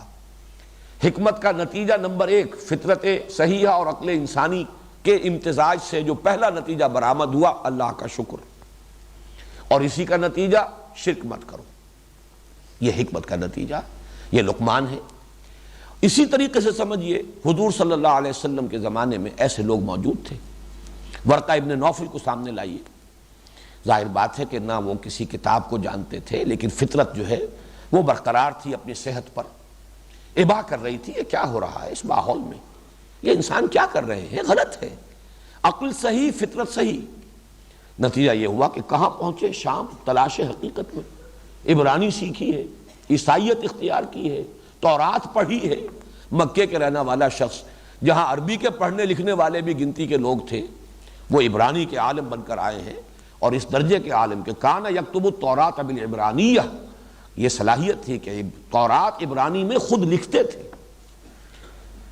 اور جیسے ہی حضور صلی اللہ علیہ وسلم پر وحی نازل ہوئی ہے فوراً تصدیق کی، یہ وہی ناموس ہے جو اس سے پہلے موسیٰ اور عیسیٰ پر نازل ہوا، اور کاش کہ میں اس وقت تک زندہ رہوں جبکہ آپ کی قوم آپ کو اس شہر سے نکال دے گی۔ حضور بڑے حیران ہوئے، اب آپ اخرجیہم، کیا یہ مجھے نکال دیں گے؟ یہ تو مجھ سے بڑی محبت کرتے ہیں، میرے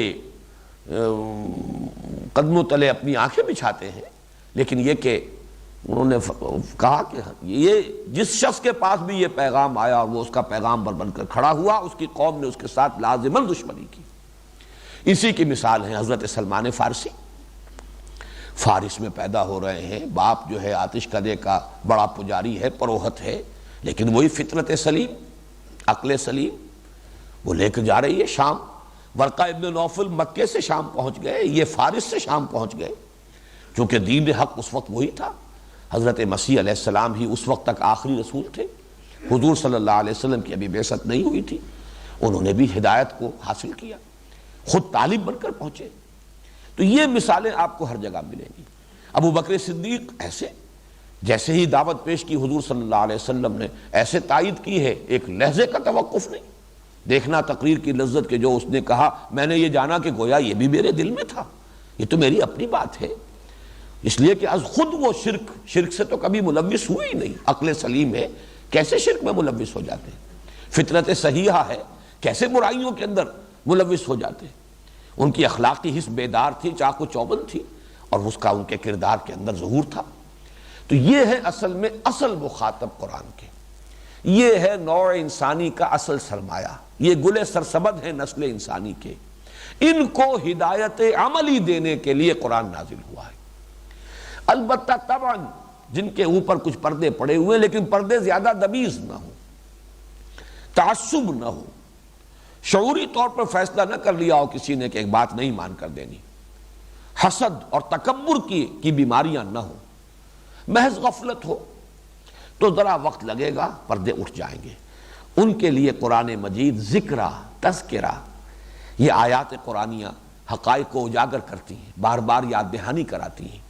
یہ وہ لوگ ہیں کہ جن کے بارے میں یہاں لفظ استعمال کر رہا ہوں، اصل مخاطب وہ، طبعاً یہ بھی مخاطب ہے۔ تیسرا حصہ اب نوع انسانی کا وہ ہے کہ جن کے تعصبات گہرے ہیں، جن پر خواہشات اور شہوات کے پردے اتنے شدید پڑے ہوئے ہیں ان کے عقلوں پر، اور فطرت پرورٹڈ ہے، نیکی اور بدی کی حس ختم ہو چکی ہے، امتیاز ہی نہیں حق و باطل کے مابین، خیر اور شر کا امتیاز برقرار نہیں رہا۔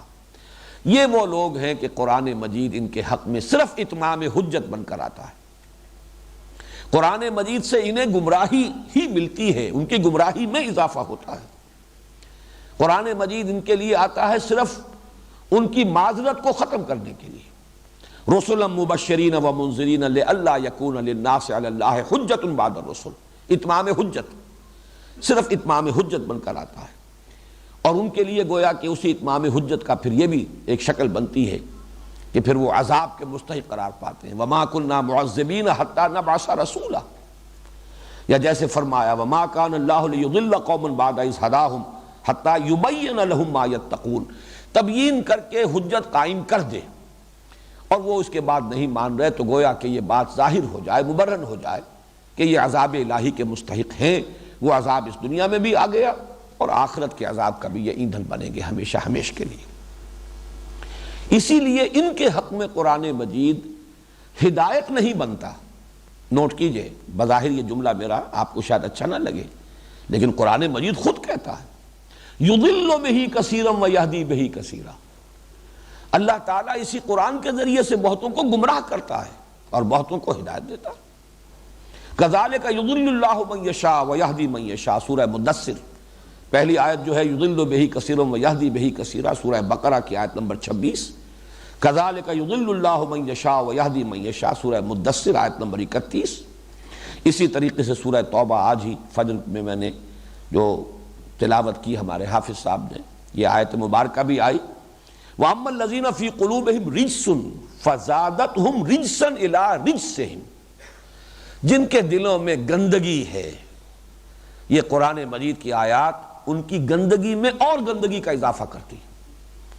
یہ ہے قرآن مجید کا اپنا دو ٹوک فیصلہ۔ تو معلوم یہ ہوا، میں سم اپ کر رہا ہوں اپنی اس گفتگو کو، حکمت قرآنی کا نقطۂ آغاز، یا یوں کہیے کہ قرآن مجید کے اساس القرآن، سورہ فاتحہ کے اساس القرآن، ام القرآن ہونے کی اصل توجیہ کیا ہے کہ اس سورہ مبارکہ کے نصف اول میں تعین کیا جا رہا ہے کہ انسان بحیثیت انسان، فطرت صحیحہ، عقل سلیم کی رہنمائی میں ان بنیادی حقائق تک تو پہنچ جاتا ہے جو سورہ فاتحہ کے نصف اول میں سامنے آ رہے ہیں۔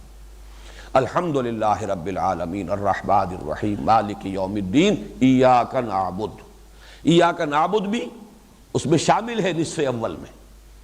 یہ تو منطقی نتیجہ ہے، اس ہستی ہی کے لیے پھر عبادت ہونی چاہیے، اسی کا ہو کر رہنا چاہیے، اسی کی رضا کا طالب بننا چاہیے، اسی کے لیے جینا اور مرنا چاہیے، اسی سے لو لگانی چاہیے، اسی کا حکم ماننا چاہیے۔ یہ منطقی نتیجہ ہے۔ اور نصف ثانی میں معین ہو رہا ہے کہ انسان کی احتیاج ہے صراط مستقیم۔ اب صراط کہتے ہیں راستے کو، چلنا۔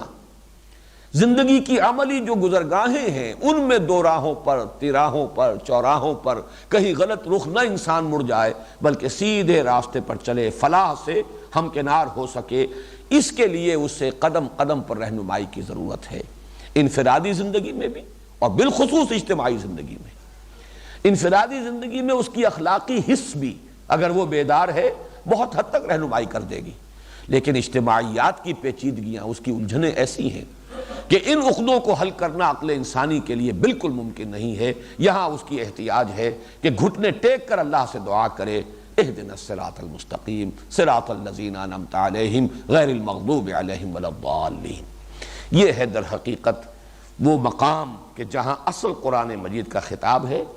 طبعاً وہ لوگ جن کی فطرت جو ہے کچھ بیمار ہے، کچھ مریض ہے، لیکن یہ کہ یہ بس ایک حد تک معاملہ ہے، یا عقل پر کچھ ہلکے پردے پڑے ہیں، ان کو قرآن آ کر پردوں کو اٹھاتا ہے، ان کے دلوں کے زنگ کو دور کرتا ہے۔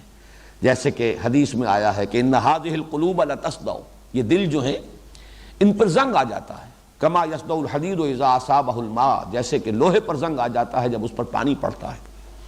تو سوال کیا گیا فما جلاؤہا یا رسول اللہ، اے اللہ کے رسول پھر اس کا جلا کیا ہے، سیکل کیا ہے، پالش کیا ہے؟ ہمارے تلواروں کو زنگ لگتا ہے، ہم پالش کرتے ہیں، سیکل کرتے ہیں، صاف کر لیتے ہیں، پھر دمک اٹھتی ہیں، چمک اٹھتی ہیں۔ تو قرآن اگر دلوں کو اگر زنگ لگ جاتا ہے، آپ فرما رہے ہیں، تو اس کے لیے کوئی سیکل، کوئی پالش؟ فرمایا کثرت ذکر الموت و تلاوت القرآن، کثرت سے موت کو یاد رکھنا اور قرآن کی تلاوت، یہ زنگ کو دور کرنے والی بات ہے۔ بڑے پیارے شعر ہیں فارسی کے، علم چبود آنکھ رہ بن مایدت۔ علم کیا ہے؟ چہ بود جو ہے، علم چہ بود، لیکن یہ شعری ضرورت کے تحت چبود پڑھا جائے گا۔ علم چبود آنکھ رہ بن مایدت۔ علم کیا ہے؟ وہ جو راستہ دکھائے، اہدنا الصراط المستقیم۔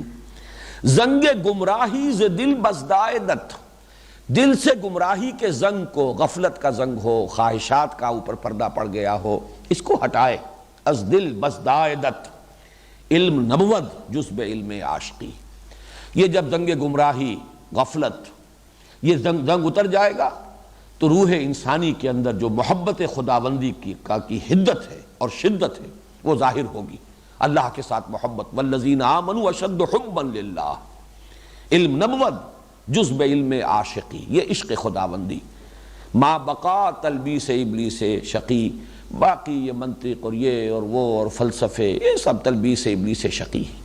یہ اصل علم ہے جس کے لیے کہ انسان درخواست کرتا ہے سورہ فاتحہ میں اہدنا الصراط المستقیم صراط الذین انعمت علیہم غیر المغضوب علیہم ولا الضالین۔ اب آئیے کہ ہم اس سورہ مبارکہ کے ایک ایک لفظ کے حوالے سے گفتگو شروع کریں۔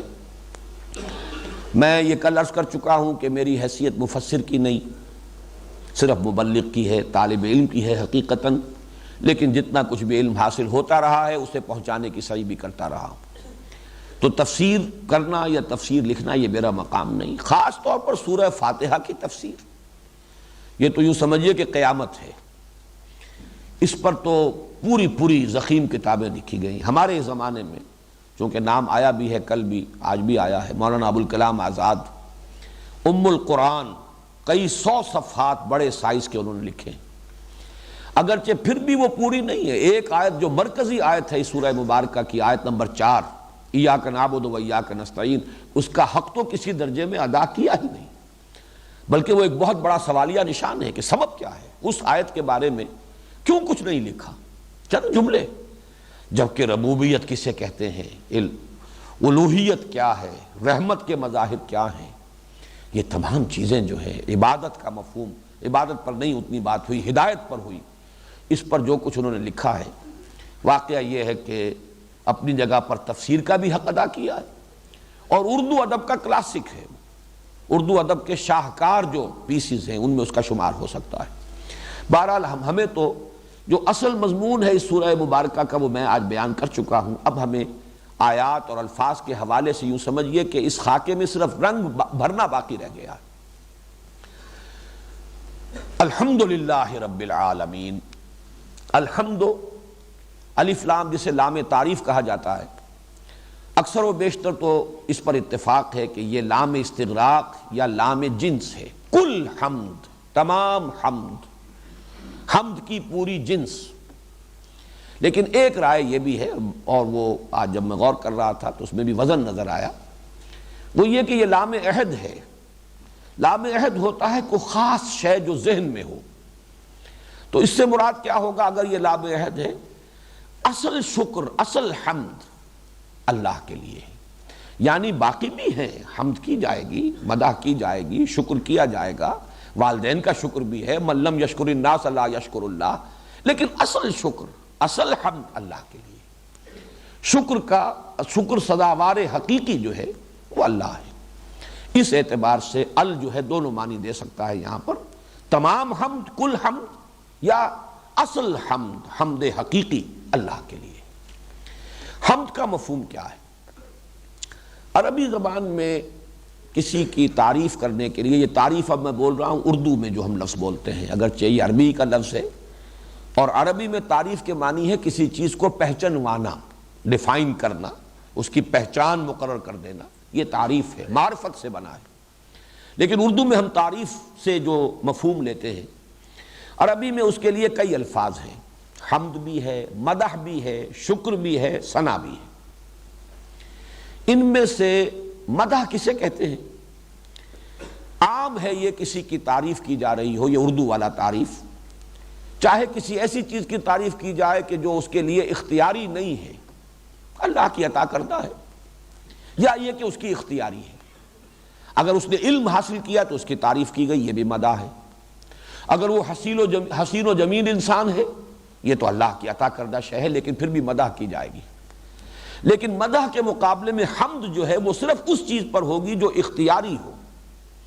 کسی نے محنت سے کوئی شے حاصل کی ہے، کسی کا اختیاری فعل ہے، کسی کا اکتسابی وصف ہے جو اس نے خود حاصل کیا ہے، تو حمد جو ہے اس کے لیے خاص ہے۔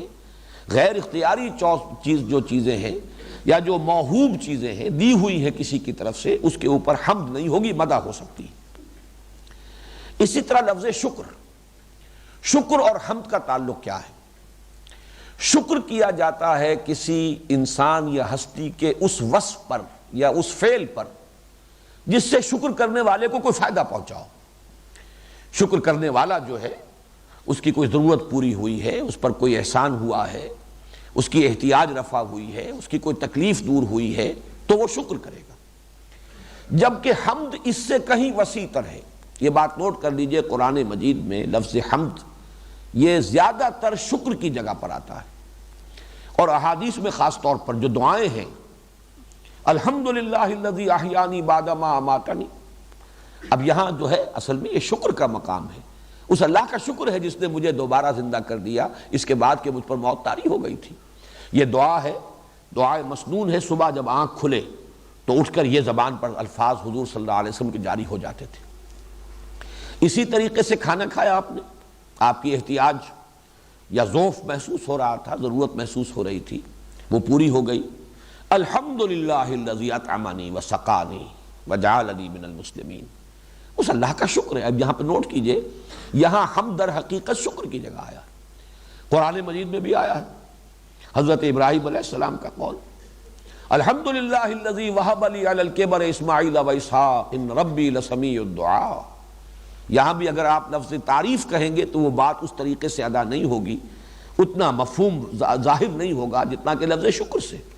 اس اللہ کا شکر ہے جس نے مجھے اس بڑھاپے میں، اس ضعیفی میں اولاد عطا فرمائی، اور وہ بھی اسماعیل اور اسحاق جیسی اولاد عطا فرمائی۔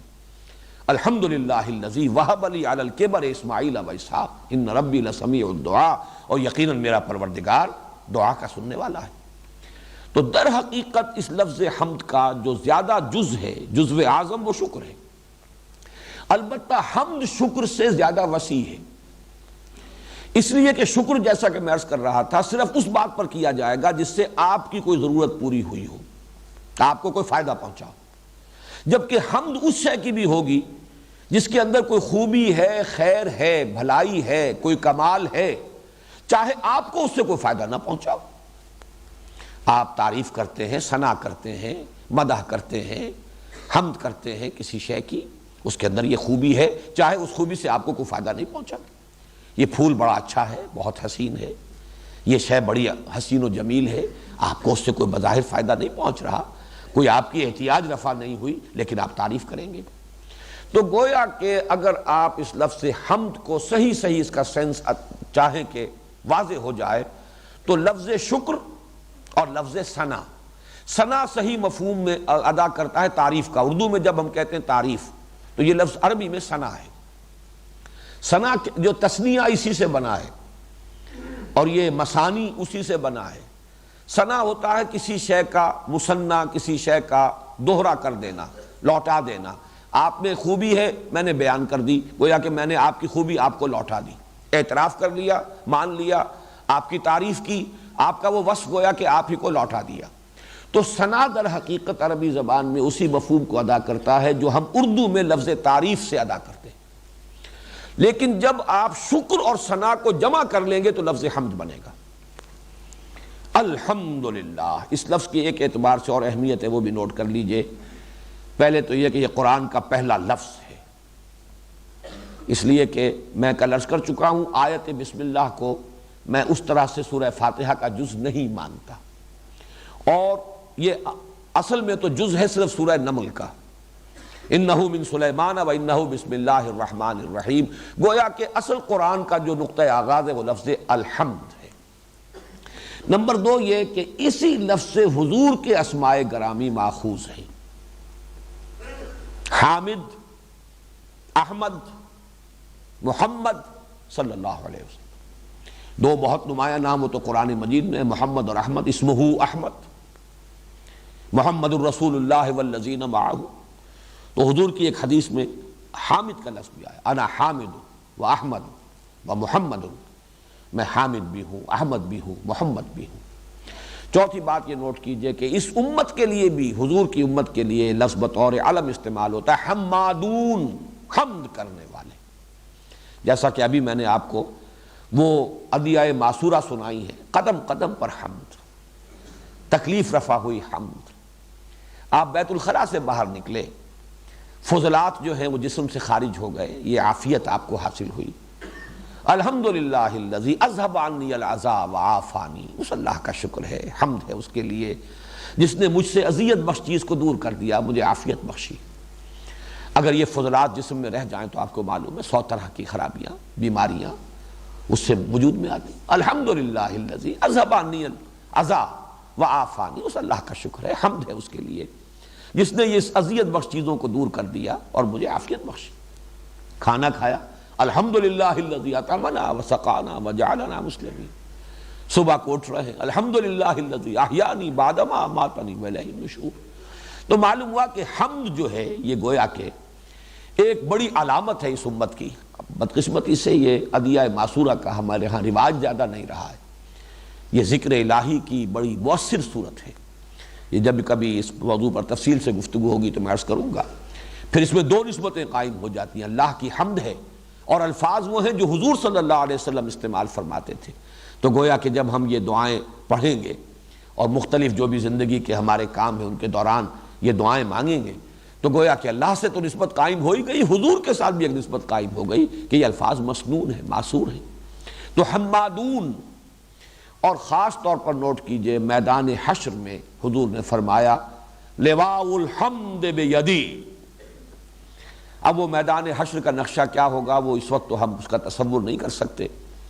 وہ تو جو غزل ہے بڑی مشہور امیر خسرو کی، شب جائے کہ منبودم خدا خود میر محفل بود، شب جائے کہ منبودم محمد شمع محفل بود، شب جائے کہ منبودم۔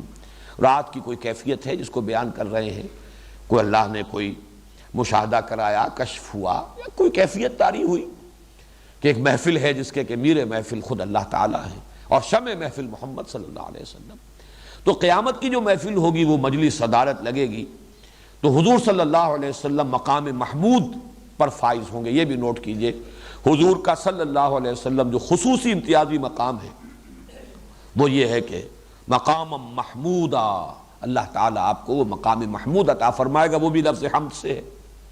اور حضور کی حدیث ہے لواء الحمد بیدی، حمد کا جھنڈا میرے ہاتھ میں ہوگا، اس وقت حمد میں کروں گا۔ اور یہ ٹکڑا بھی بہت قابل غور ہے کہ حضور نے اسی حدیث میں فرمایا ہے اس روز جو حمد میں بیان کروں گا اللہ کی وہ آج نہیں کر سکتا۔ یہ کیوں ہے؟ اس لیے کہ کسی کا حمد اور کسی کا شکر، کسی کی ثنا، میں اب تینوں الفاظ کو یہاں جوڑ رہا ہوں اس لیے کہ یہ میں بیان کر چکا ہوں، حمد برابر ہے شکر جمع ثنا کے۔ تعریف اردو میں کہیں گے تعریف اور شکر، یہ جب دونوں چیزیں جمع ہو جائیں گی تو حمد کا مفہوم ادا ہوگا۔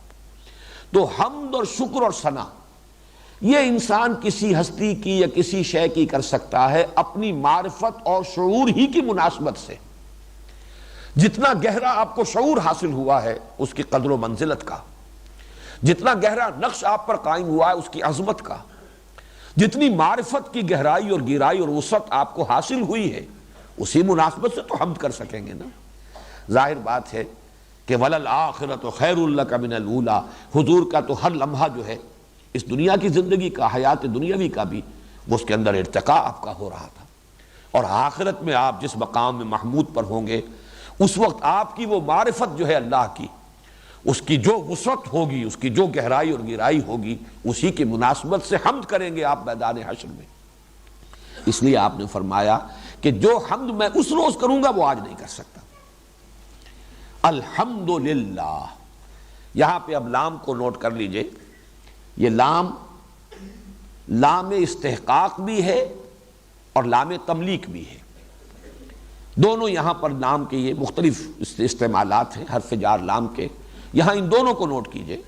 حمد ہے اسی کی، ہم بیان کریں نہ کریں، وہ اتنا بڑا خیر ہے، ایسا خیر مطلق ہے کہ حاجت مشاقہ نہیں صورت دل آرام را۔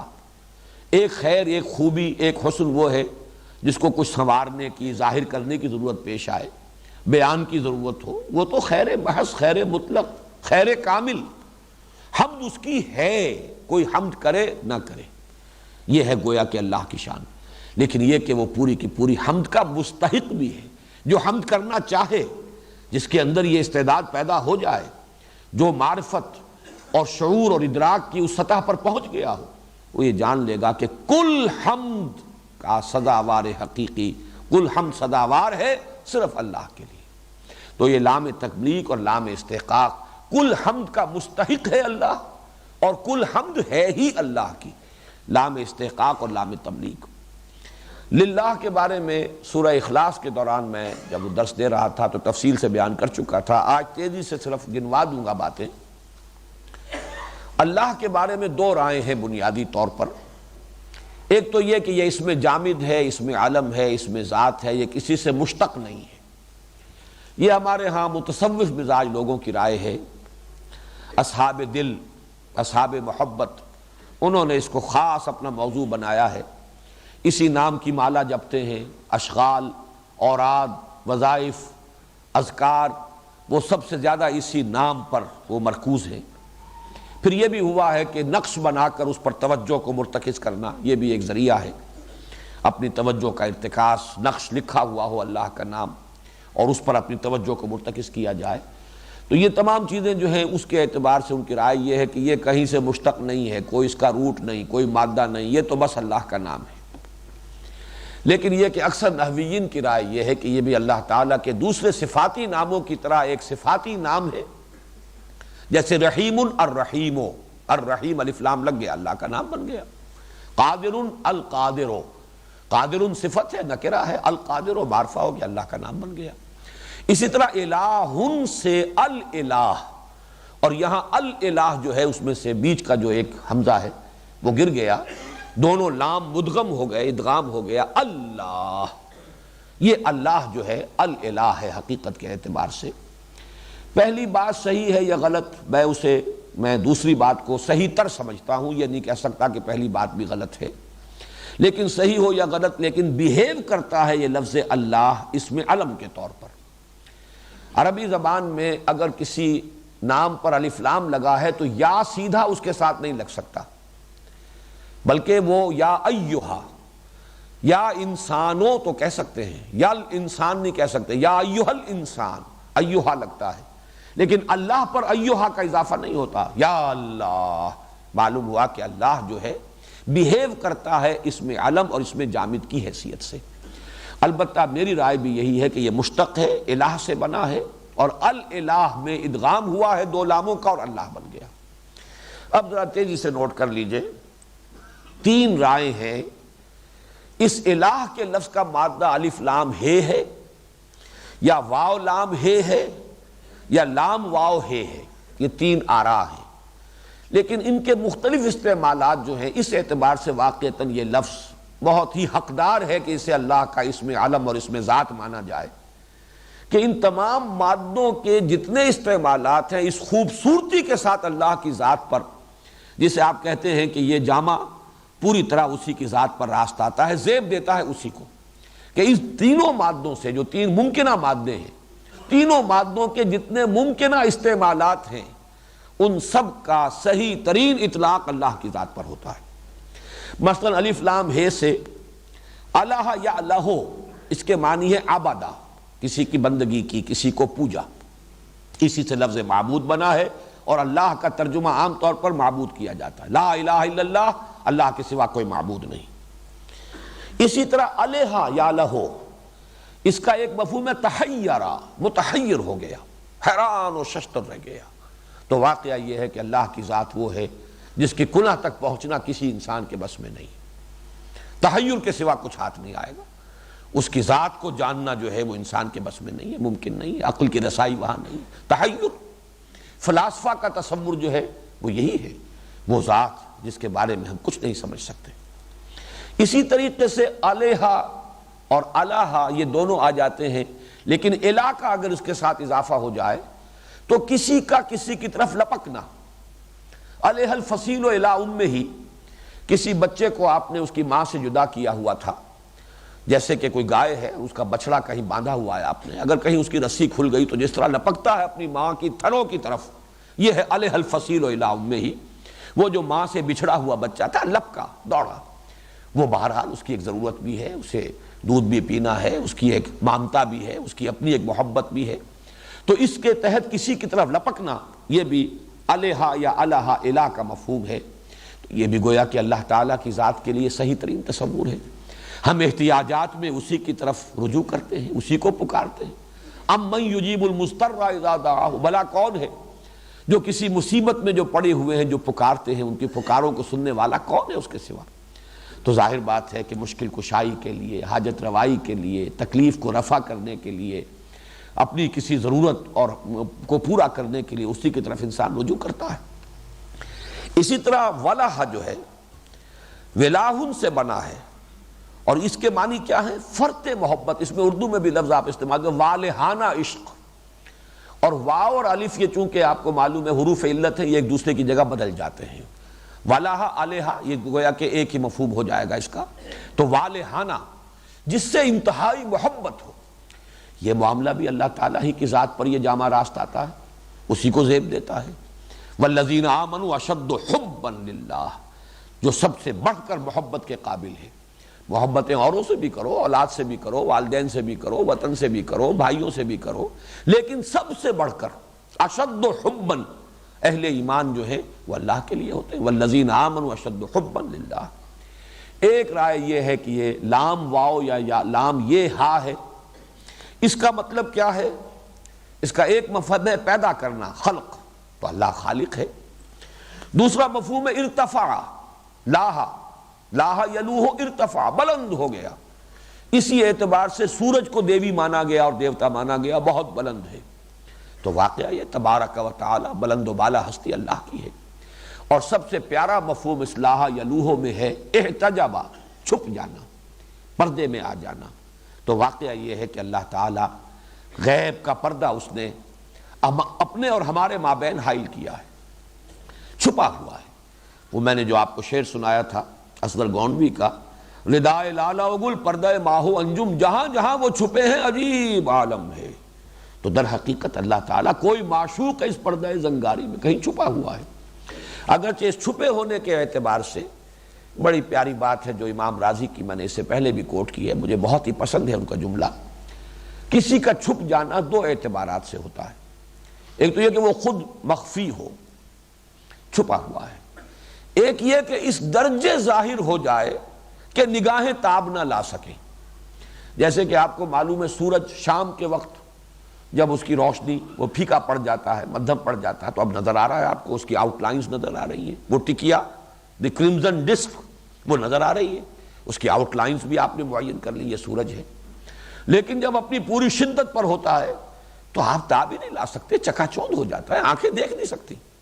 تو ایک روپوش ہونا ہے شدت ظہور کی وجہ سے۔ تو امام راضی کی الفاظ بہت مجھے پسند ہیں، فَسُبْحَانَ الَّذِي احْتَجَبَ لِشِدَّتِ ظُہُورِهِ، پاک ہے وہ ذات جو اپنے شدت ظہور کی بنیاد پر کی وجہ سے وہ چھپ گیا ہے۔ ہماری نگاہیں اس کے جمال کی تاب نہیں لا پاتی، وہ اس لیے ہم سے چھپا ہوا ہے کہ ہماری آنکھیں جو ہیں چکا چوندھ ہو گئی ہیں اس کے شدت ظہور کی وجہ سے۔ اور یہی در حقیقت شرح ہے اس کی کہ اللہ تعالیٰ کے یہ دو اسماء ہیں، الظاہر بھی ہے الباطن بھی ہے، هو الاول والآخر والظاہر والباطن۔ وہ ظاہر اتنا ظاہر ہے کہ کوئی اس سے بڑھ کر ظاہر نہیں، لیکن باطن ہے اور اتنا باطن ہے کہ اس سے زیادہ مخفی کوئی نہیں۔ تو هو الاول والآخر والظاہر والباطن، تو یہ جو چھپا ہونا ہے اس کا، یہ احتجابہ، یہ لاہا یلوہ اگر اس کا مصدر ہے اور اس کا مادہ ہے تو یہ مفہوم ہے۔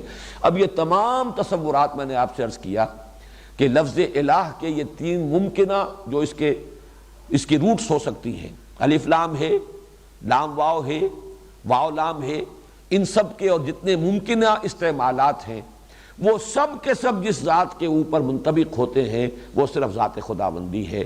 اس اعتبار سے اگر کوئی کہے کہ لفظ اللہ اس ہستی کے لیے اس میں علم ہے یا اس میں ذات ہے تو میرے نزدیک اس میں کوئی مبالغے کی بات نہیں ہے۔ ہم نے صرف پہلی آیت کا ابھی نصف پڑھا ہے، الحمدللہ، اگرچہ جملہ مکمل ہو گیا